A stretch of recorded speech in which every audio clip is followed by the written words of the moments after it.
जो सोहन नदी की घाटी है, जो सोहन नदी की घाटी, यहां पर एक शख्स हुआ करते थे मिस्टर डी एन वाडिया। ये सारे नाम बहुत याद रखने हैं आपको। डी एन वाडिया एक अलग तरीके के हथियार प्राप्त करते हैं। सोहन नदी घाटी से मिस्टर डी एन वाडिया एक अलग प्रकार के हथियार प्राप्त करते हैं जो चापर प्रकार के थे। चापर समझते हैं, किसी चीज को काटने वाला हथियार, और किसी एक चापर प्रकार का था चॉपर, और चपिंग प्रकार के थे, दोनों तरफ से धारदार बनाए हुए। इस प्रकार इतिहासकारों ने यह अंदाजा लगाया कि दक्षिण भारत में हो सकता है कि हथियार जितने मिले होंगे, पूरा जो टाइम पीरियड है लोअर पैलेलिथिक एज के, ये जितने भी हथियार मिले परपुरा पाषाण काल के, जो दक्षिण भारत में है, उन हथियारों में पकड़ने की जगह बनाई जाती होगी। उन्होंने कहा कि शायद दक्षिण भारत की जो संस्कृति है वो हैंडेक्स प्रकार की संस्कृति है, और ऊपर वाली संस्कृति को, जो उत्तर भारत की संस्कृति है, उन्होंने कहा कि हो सकता है कि चापर चपिंग प्रकार की संस्कृति है। ऐसी है चापर चपिंग प्रकार की। तो याद रखिए कि इसे दो भागों में बांटा गया। इस संस्कृति को दो भागों में, इस काल, ये जो प्रागैतिहासिक पुरापाषाण काल है, इसे दो भागों में बांटा गया। दो भागों में भैया, एक भाग वो था जो सोहन नदी घाटी से मिले, पहला चापर चपिंग पेबुल संस्कृति, चापर चपिंग पेबल्स कल्चर। देखिए आने वाला समय है कि यहां पर एक जगह मिलेगी चौतरा। क्या मिलेगी? यहां पर एक जगह मिलेगी चौतरा, और याद रखिए जो चौतरा नामक स्थान होगा, इस चौतरा नामक स्थान से एक खास बात देखने को मिलेगी कि यहां से जो चापर चपिंग प्रकार के हथियार, और यहां से हैंडेक्स प्रकार के हथियार भी मिलेंगे, हैंडेक्स टाइप के स्टोन टूल्स भी मिलेंगे, जो इस बात का अंदाजा लगाने के लिए काफी है कि ये दोनों संस्कृतियां एक उत्तर भारत में थी और एक दक्षिण भारत में थी। मोबाइल को टेढ़ा करके देखो, सर छोटा लेकिन मुझे भी यहां से स्क्रीन दिखाई देती है, मैं भी घर पे जाकर क्लास देखता हूं अपनी एक बार कि कई बच्चों को समस्या तो नहीं आ रही है। मोबाइल को टेढ़ा कर लिया करो यार, उसकी क्वालिटी बढ़ा लो। क्यों जी? ये जोधा अखबार देखना है, इसलिए बचा के रखा है सर डाटा। सुनिए, तो जो चौथा है, तो पता चलता है कि दोनों संस्कृतियां कहीं ना कहीं आपस में मिलती रही होंगी। भाई चौथा पर हैंडेक्स भी मिला है, चापर चपिंग प्रकार के, अब हैंडेक्स दक्षिण भारत की थी और चापर चपिंग क्या है? उत्तरी भारत की। तो कहीं ना कहीं चौथा में ये दोनों हथियार मिले, जो इस बात का अंदाजा कि कहीं ना कहीं ये दोनों लोग एक दूसरे से दूर नहीं थे, कभी ना कभी किसी न किसी मौके पर आकर मिलते रहे होंगे। क्यों जी? कहीं ना कहीं मिलते रहे होंगे। तो पहली है चापर चपिंग पेबल संस्कृति, दूसरी है हैंडेक्स संस्कृति। हैंडेक्स संस्कृति, हैंडेक्स संस्कृति, हैंडेक्स संस्कृति, दैट इज हैंडेक्स कल्चर, हैंडेक्स कल्चर। आइए, तो सबसे पहले आप देखिए ये जो कहानी है सोहन नदी वाली चापर चपिंग पेबल संस्कृति जो उत्तर भारत में थी, कैसी थी जरा देखिए, देखिएगा जरा। सबसे पहली संस्कृति चापर चपिंग पेबल संस्कृति, चापर चपिंग पेबल संस्कृति, चापर चपिंग पेबल संस्कृति, है ना, चापर चपिंग कल्चर। देखिए कमेंट करके बताइए, इस जो ये टूल्स थे, ये जो पत्थरों के उपकरण हैं इस प्रकार के, ये कहां से मिले हैं? सोहन नदी घाटी से। कहां से? सोहन नदी घाटी से। याद रखिए इसे सोहन संस्कृति भी कहते हैं, इसे भैया सोहन संस्कृति भी कहते हैं, इसे सोहन संस्कृति भी कहा जाता है। क्या कहते हैं भैया? इसी को सोहन संस्कृति भी कहते हैं। याद रखिएगा जो सोहन है वो सिंधु की एक सहायक नदी है। क्या है सोहन? सोहन सिंधु की एक सहायक नदी है।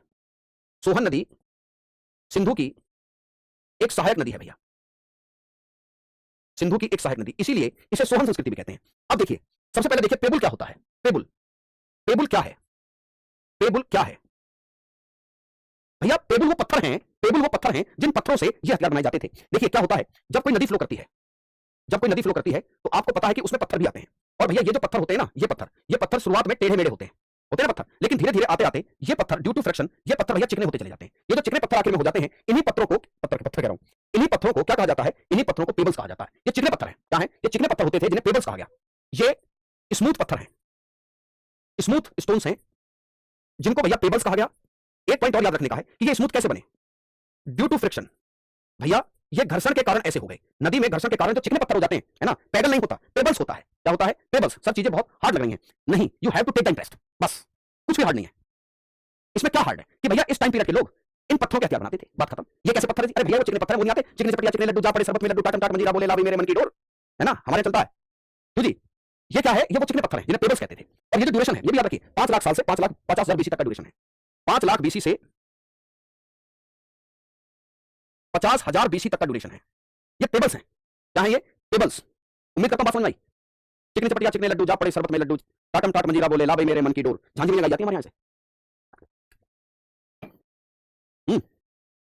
ठीक है, देखिए तो हम देख रहे हैं कि पेबल्स क्या हैं भैया। ये चिकने पत्थर हैं,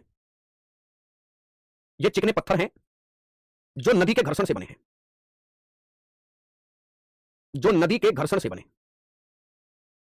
किससे बने हैं? नदी के घर्षण से बने। हाँ जी सुनिए, ये कौन सा ड्यूरेशन है इस समय पर आपको पता रखना है कि सर आइस एज चल रहा है। इस समय भैया हिमयुग है, ये तो बताने की जरूरत है ही नहीं। अभी तक बर्फ पूरी दुनिया पर जमी हुई है, बर्फ पिघली नहीं है। इस समय जो इंसान है वो होमो इरेक्टस है। क्या है जी? होमो इरेक्टस। तो आपको ये पता होना चाहिए कि जब हिमयुग है, हिमयुग के कारण बताइए हिमयुग में जानवर बड़े थे कि छोटे? बताइए हिमयुग में जानवर कैसे थे? बड़े जानवर थे कि छोटे जानवर थे? बताओ, कमेंट करो। हिमयुग में जानवर कैसे होते थे? बड़े कि छोटे? हिमयुग में बड़े बड़े जानवर थे, इस समय बड़े जानवर हैं। इस समय क्या थे? बहुत बड़े जानवर थे। ये हिमयुग चल रहा है ना, इस समय बड़े जानवर थे। अब इन जानवरों का शिकार करने के लिए पेबल्स मौजूद हैं। इन जानवरों का शिकार करने के लिए पेबल्स मौजूद हैं, और जब आप इन पेबल्स से बात करोगे, मान लो एक पत्थर आपने ले लिया, ये रहा पेबल, ठीक है, क्या है जी ये एक पेबल है, चिकना पत्थर ले आए जी, आपको स्टोन टूल बनाना है इसका, ये पेबल्स है,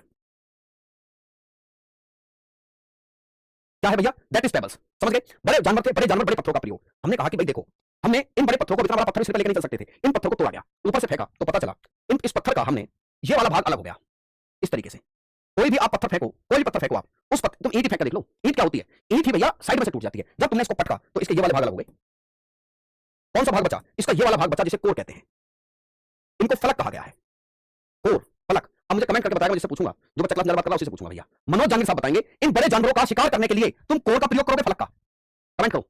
ये पत्थर जो टूटा, बीच वाला भाग इसका कोर कहलाया, तो ये कोर कहलाया, तो जो टूट के, बताओ भैया किसका प्रयोग करोगे? कोर का प्रयोग करोगे कि फलक का प्रयोग करोगे बड़े जानवरों का प्रयोग करने के लिए? अजीत तिवारी, कृतिका, मनोज नहीं बताएगा, बातें पूरी बनाएगा, है ना, बातें पूरी बनाएगा। 100% आप इसमें कोर का प्रयोग करोगे, इसमें इन्हीं का प्रयोग किया हो जाता था, इसका ही प्रयोग होता था, इसका ही प्रयोग होता था। तो इसी बेस पर लिखिए कि इसे कोर संस्कृति भी कहते हैं। इस संस्कृति को, इसे कोर संस्कृति भी कहा जाता है, इसे कोर संस्कृति भी कहा जाता है। It is also known as core culture, it is also known as, that is core culture. भैया इसे कोर कल्चर भी कहते हैं, क्योंकि इसमें कोर का प्रयोग किया जाता था, है ना। कौन सा ड्यूरेशन है सर? 5 लाख साल से 50,000 BC तक। गुरुजी है तो पूरा पाषाण काल, उसका भी निम्न पूरा पाषाण काल में। कौन सा? कोर संस्कृति कहते हैं। आगे देखिएगा कैसे हथियार है, चापर है। जब पत्थर को एक तरफ से, ये रहा, एक तरफ से इसको धारदार बना दो, इस पत्थर को एक तरफ से धारदार बना दो, एक पत्थर है इसको आप दोनों तरफ से धारदार बना दो, तो ये चपिंग हो जाएगा, है ना। पत्थर को अगर आपने एक तरफ से धारदार बना दिया, दोनों तरफ से धारदार बना दिया, तो ये चापर है। ये क्या था? ये चापर।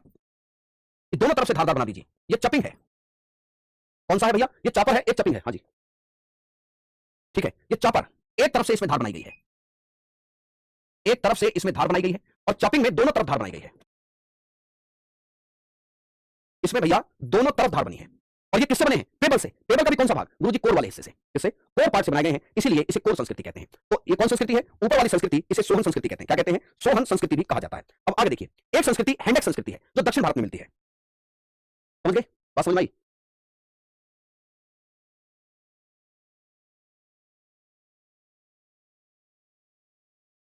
चलिए आगे देखिए, अगली है संस्कृति जिसे हम हैंडेक संस्कृति कहते हैं। क्या कहते हैं भैया? हैंडेक संस्कृति। हैंडेक संस्कृति, हैंडेक्स कल्चर। कौन सी कल्चर? हैंडेक्स कल्चर। याद रखिएगा, ये जो हैंडेक्स कल्चर है भैया, इसे एशुलियन संस्कृति भी कहते हैं। इसे एशुलियन, एशुलियन संस्कृति भी कहा जाता है। एशुलियन संस्कृति भी कहा जाता है। क्या है एशुलियन? याद रखना, फ्रांस की एक जगह है जहां से कुछ ऐसे ही टूल्स मिले हैं। एशुलियन फ्रांस की एक जगह है, फ्रांस की एक जगह। आज भी दक्षिण भारत की फिल्म देख लो, एक लोग मिलेगी, एक दादी जैसी उम्र की, वो आएगा, वो मार देगा, वो काट देगा, है ना। उसके हाथ में कुल्हाड़ी रहती है। दक्षिण भारत की फिल्म देखते हो, कुल्हाड़ी लेकर चलते हैं, वो आएगा, मार देगा, काट देगा। वो उनकी कल्चर है, हैंडेक संस्कृति। वो आज भी पुराने जमाने से हैंडेक संस्कृति में चलते हैं। वो लोग आएगा, मार देगा, देखना होता है वो, देखो। तो ये फ्रांस की एक जगह है जहां से ऐसे ही हथियार मिले हैं भैया। फ्रांस की एक जगह है, ठीक है। सबसे पहले देखिए, ये तो हो गया कि इस संस्कृति के दो हिस्से हैं। प्रमुख विशेषताएं देखिए, इस संस्कृति की प्रमुख विशेषताएं, इस संस्कृति की भैया प्रमुख विशेषताएं। प्रमुख विशेषता यह है कि मानव जो है, मानव जो है वो पूरी तरीके से आखेटक है, आखेटक है। और मानव जो है पूरी तरीके से शिकारी है, शिकारी। मानव की जिंदगी का उद्देश्य गैदरिंग है और हंटिंग है, हंटिंग है। आज इंसान अगर खाता है तो इंसान आज पैदा भी करना जानता है ना। इंसान आज खाता है चीजों को तो पैदा भी करता है वो। यहां पर मानव कैसा है? मानव जो है वो होमो इरेक्टस है भैया। होमो सेपियंस अभी नहीं आया है, होमो इरेक्टस है। और आग का ज्ञान है इसे, आग का ज्ञान है। एक बात आप समझ लीजिए, कोई व्यक्ति अगर ये कहे कि इंसान ने आग की खोज की, तो मूर्ख होने की बातें, है ना। हमारी पुरानी किताबों में, है ना, जिक्र मिलता है एक ऐसी आग का जो जंगलों में लगती थी। तो 100% बात यह है कि जानकारी तो इंसान को आग की तो क्या है, आग तो इंसान ने पहले से देखी है। सबसे बड़ी बात थी आग को कंट्रोल करना, आग का प्रयोग करना एक बहुत बड़ी बात थी। आग का ज्ञान था पर प्रयोग की जानकारी नहीं है, प्रयोग नहीं कर सकता था।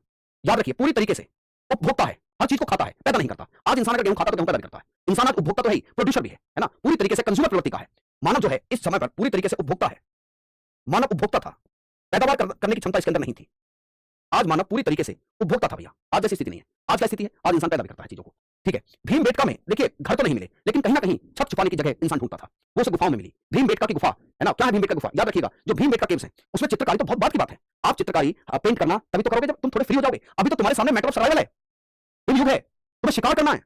अब तो इस समय मैटर ऑफ सर्वाइवल बहुत बड़ी चीज है, तो तुम पेंटिंग करोगे। अरे बाहर में जाए पेंटिंग जुगाड़ देखो, रोटी कैसे खानी है भाई, शिकार का जुगाड़ देखो। नहीं तो बात समझे, तो इस समय मामला क्या था कि कहीं भी रॉक शेल्टर मिल जाए, कहीं भी चट्टान मिल जाए, ठीक है, इसको ब्लॉक करो जी। इसने दिल बना के फेंक दिए सारे, ऐसे आदमी को मत छोड़ा करो जी, इसे तो तबाह कर दो चैनल से, ठीक है। ले भाई कर दी इसकी प्रेम कहानी शुरू होने से पहले ही खत्म, ठीक है भैया। नहीं समझ आई तो बात को समझिए, जो भीमबेटका की गुफाएं हैं, रॉक शेल्टर, अब ये मत कह देना पेंटिंग पेंटिंग कहां से आ जाएगी अभी। मैटर ऑफ सर्वाइवल का क्या है, तो ये पता नहीं कल तक जिंदा बचेंगे कि नहीं बचेंगे, यही नहीं पता। याद रखिए भीमबेटका से, भीमबेटका से आश्रय, भीमबेटका से आश्रय, यह पता चलता है कि शायद यहां पर इंसान रहता था। तो क्या पेंटिंग कर साथ करता था? ए भैया क्या बात कर रहे हो, कोई मतलब ही नहीं पैदा हो रहा, पेंटिंग तो कैसे कर देगा इंसान, ठीक है। चलो आओ, तो ये सब फीचर हैं इस ड्यूरेशन के। अब आइए प्रमुख साइट्स, बहुत इंपॉर्टेंट हैं। प्रमुख साइट्स देखिए, भारत में प्रमुख साइट्स कौन सी हैं, कहां कहां इस ड्यूरेशन के अवशेष मिलते हैं। जो बता रहा हूं उसे बहुत ध्यान से सुना जाए माय लॉर्ड, कोशिश तो यह की जाए कि पेन पेपर पर उतारा जाए। आइए कहां कहां इसकी साइट मिली है, देखिए सबसे पहले देखिए सोहन नदी घाटी, कौन सी है? सोहन नदी घाटी में देखिए, यहां पर सोहन नदी की घाटी, ये कौन सी जगह है? ये सोहन नदी की घाटी है, सोहन नदी की घाटी। सोहन नदी की घाटी से क्या मिला आपको पता होना चाहिए कि सर जो सोहन नदी की घाटी है, डीएन वाडिया साहब ने यहां खोज की थी, डीएन वाडिया। फिर एक शख्स आए जिनका नाम था HD Sankalia, HD Sankalia, HD Sankalia साहब ने कहा कि क्यों टेंशन लेते हो, हमें यहां से हैंड एक्स मिल गया है। क्या मिल गया है? हमें यहां से एचडी संकालिया साहब ने हैंड एक्स को भी ढूंढ निकाला। उन्होंने कहा कि देखिए परेशान मत हो, ऐसा नहीं हो सकता कि दोनों संस्कृतियां एक दूसरे से दूर थी। इसी सोहन घाटी में मलकपुर है, मलकपुर नामक एक जगह है, चौतरा नामक एक स्थान है, और चौतरा नामक स्थान के बारे में समझ लीजिए, चौतरा के बारे में कहा जाता है मिलन स्थल। क्या कहा जाता है? चौतरा के बारे में मिलन स्थल कहा जाता है, कि चौतरा जो रहा होगा वो मिलन स्थल रहा होगा, ठीक है। इसको दोनों सभ्यताओं के बीच का मिलन स्थल कहा गया है। क्या कहा गया है? मिलन स्थल, ये मिलन स्थल था, मिलन स्थल। आगे देखिए, जम्मू कश्मीर में देखिए लिद्दर नदी की घाटी, जम्मू कश्मीर में लिद्दर घाटी में यहां एविडेंस मिलते हैं।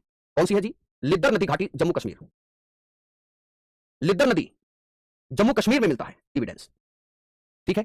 उत्तर प्रदेश में बेलन नदी घाटी, उत्तर प्रदेश बेलन नदी घाटी में, उत्तर प्रदेश में बेलन नदी घाटी, बेलन नदी घाटी, बेलन नदी घाटी में तो आप समझ जाओ कि आप किसी भी ड्यूरेशन में जाओ, किसी भी ड्यूरेशन के, पैलेलिथिक, मेसोलिथिक या नियोलिथिक, ठीक है। और याद रखना कि इसमें बेलन नदी घाटी में ये जो आपका एविडेंस मिलते हैं, कहां गया भाई, ये जो लोअर मिडिल और अपर तीनों टाइम के ड्यूरेशन के, यहां पर जो बेलन नदी घाटी है, तीनों काल के उपकरण मिलते हैं, तीनों काल के उपकरण, तीनों काल के उपकरण, चाहे मध्य पाषाण काल हो चाहे नव पाषाण काल हो। याद रखना इसे क्या बोलते हैं? इसे टेक्स्ट बुक कहते हैं। क्या कहते हैं? Text book, text book of pre historic, इस जगह को text book of pre historic.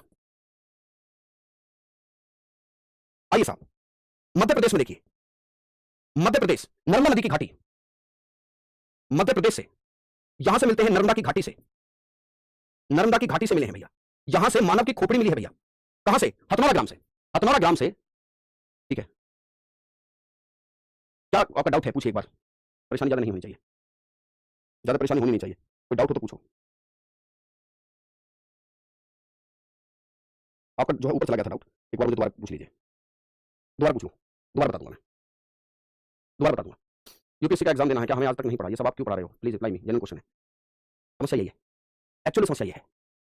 मैं जब मुझसे किसी ने पूछा कि जी सीएचएस में बड़ा मामला खराब रहा, बच्चे जी के जीएस में, मैंने एक ही जवाब दिया, the wrong approach, wrong approach, wrong approach, approach ठीक कीजिए। एक बार सिद्दत सर मेहनत कीजिए। हमारे यहाँ एक कहावत चलती है, मन से अगर रोया जाए तो कानी आंख से भी आंसू जाता है।